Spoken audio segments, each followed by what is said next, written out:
छोटी सी कथा सुनाता हूं, जिसके बाद आपको एक उत्तर देना पड़ेगा।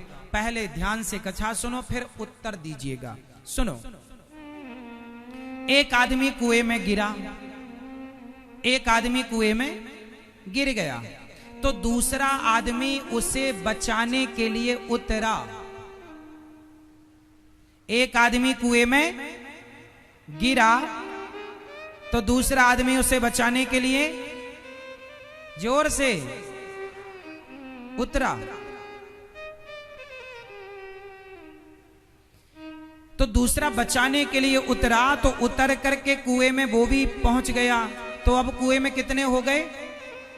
एक गिरा हुआ है और एक बचाने के लिए उतरा। अब कुएं में कितने हो गए? ऊपर से किसी ने कहा, अरे अभी अभी आकर कुएं में उसने झांक कर देखा, अरे कुएं में 2 गिरे हैं।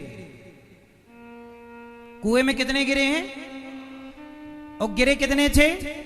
और दूसरा उतरने वाले को भी उसने गिरा हुआ मान लिया, क्योंकि वो भी कुएं के अंदर था।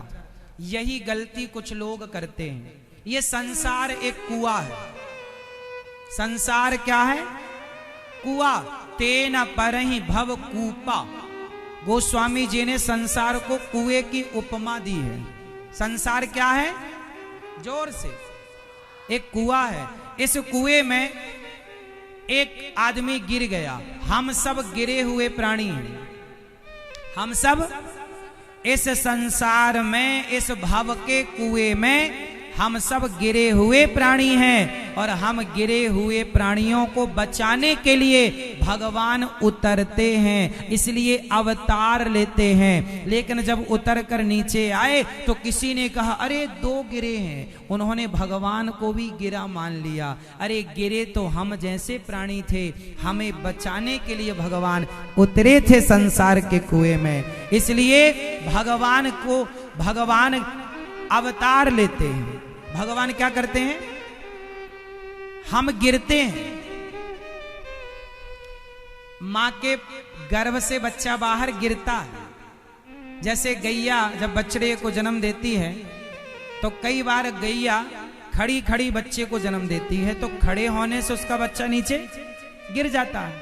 ऐसे ही कोई स्त्री यदि खड़ी है तो बच्चा स्वाभाविक है कि गिरेगा।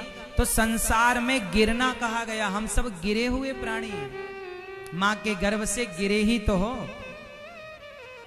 लेकिन भगवान गिरे नहीं हैं। भगवान तो अवतार लेते हैं, उतरते हैं। किसके लिए?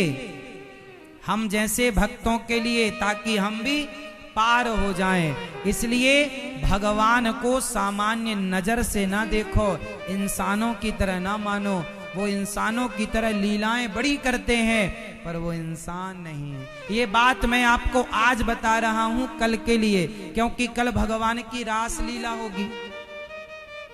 जब भगवान गोपियों के संग रास रचाएंगे तो आप लोग सवाल करेंगे कि भगवान गोपियों के संग रास क्यों रचाते हैं। तो मैं रास क्यों रचाई गई वो तो मैं कल समझाऊंगा।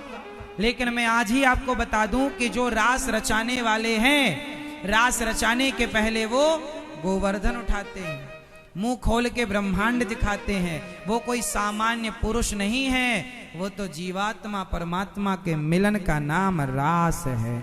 जो नहीं समझते वो अपनी दृष्टि से समझते कहते हैं, जाकी रही भावना जैसी।